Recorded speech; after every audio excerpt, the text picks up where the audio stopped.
Key rice எப்படி பண்ணுறதுன்னு பார்க்கலாம். இதுக்கு 2 கப் பாஸ்மதி ரைஸில் கொஞ்சம் தண்ணி சேர்த்து ஒரு 10 நிமிஷம் ஊற வச்சுக்கோங்க.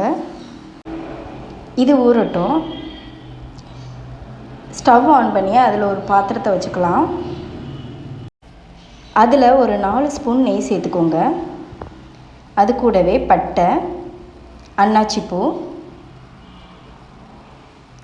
கிராம்பு,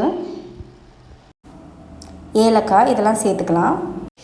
10 நிமிஷம் ஊறின பாஸ்மதி ரைஸை நல்லா அலசிட்டு இந்த மாதிரி ஃபில்டர் பண்ணி இது கூட சேர்த்துக்கோங்க.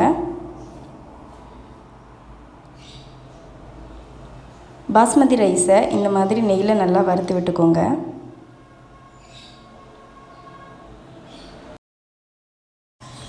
இது கூட கொஞ்சமாக சஜீரா சேர்த்துக்கோங்க. இது ஆப்ஷனல் தான், இல்லாட்டியும் பரவாயில்ல.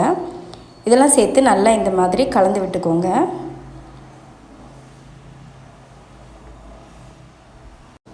இது இருக்கட்டும். நான் பக்கத்து ஸ்டவ்வில் ஒரு 3 கப் தண்ணி சூடு பண்ணிக்கிறேன். 2 கப் பாஸ்மதி ரைஸுக்கு 3 கப் தண்ணி, 1 கப் அரிசிக்கு 1.5 கப் தண்ணி வைக்கணும்.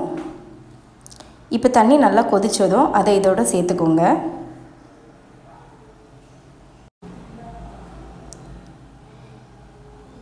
இப்போ இதில் தேவையான அளவு உப்பு சேர்த்துக்கலாம். மூடி போட்டு ஒரு 10 நிமிஷம் மீடியம் ஃப்ளேமில் வேக வச்சுக்கோங்க. இது வேகட்டும். அதுக்குள்ளேயும் நம்ம வெங்காயத்தை ஃப்ரை பண்ணி எடுத்துக்கலாம்.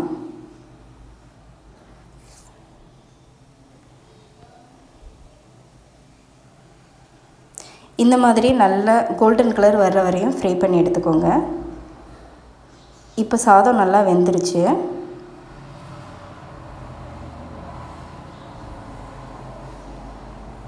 பாருங்கள், கொஞ்சம் கூட தண்ணி இல்லாத அளவு வெந்துருச்சு. இப்போ நம்ம தம் போட்டுடலாம்.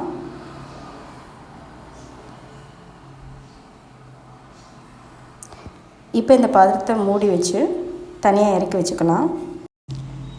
அந்த ஸ்டவ்வில் ஒரு தோசைக்கல்லை சூடு பண்ணிக்கோங்க. இப்போ நம்மளோட கீ ரைஸை அதில் எடுத்து வச்சுக்கோங்க.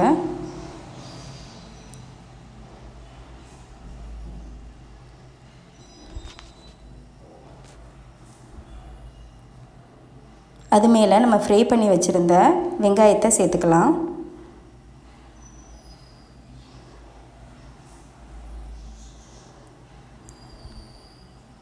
அது கூடவே கொஞ்சம் கேரட் சேர்த்துக்கிறேன். இது ஆப்ஷனல் தான், நீங்கள் தேவையில்லைன்னா ஸ்கிப் பண்ணிக்கலாம். இது கூட கொஞ்சம் புதினாவும் மல்லி இலையும் சேர்த்துக்கிறேன். இதுவும் ஆப்ஷனல் தான். அப்புறம் கடைசியாக முந்திரி பருப்பு, கிஸ்மிஸ் பழம் இது 2யும் நெய்யில் வறுத்து அதையும் இது கூட சேர்த்துக்கிறேன்.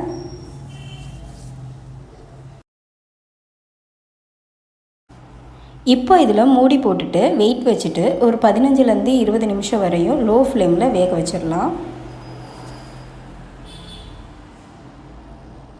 15 நிமிஷத்துக்கு அப்புறம் நம்மளோட கீ ரைஸ் ரெடி ஆயிடுச்சு.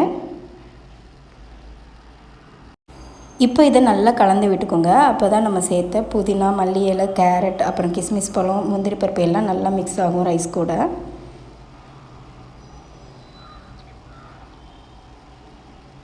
நல்லா கலந்ததுக்கப்புறம் மறுபடியும் மூடி போட்டுட்டு ஸ்டவ்வை ஆஃப் பண்ணிவிட்டு ஒரு 10 நிமிஷம் விட்டுருங்க.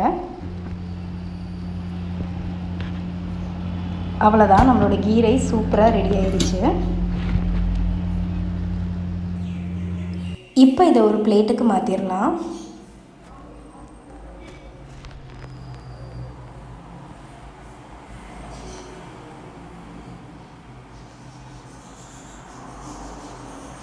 இது கூட சிக்கன் கிரேவி, அப்புறம் மட்டன் கிரேவி இதெல்லாம் வச்சு சாப்பிடும்போது ரொம்பவே சூப்பராக இருக்கும். இதை நீங்களும் ட்ரை பண்ணி பாருங்கள். மறக்காமல் நம்மளோட சேனலுக்கு சப்ஸ்கிரைப் பண்ணிடுங்க.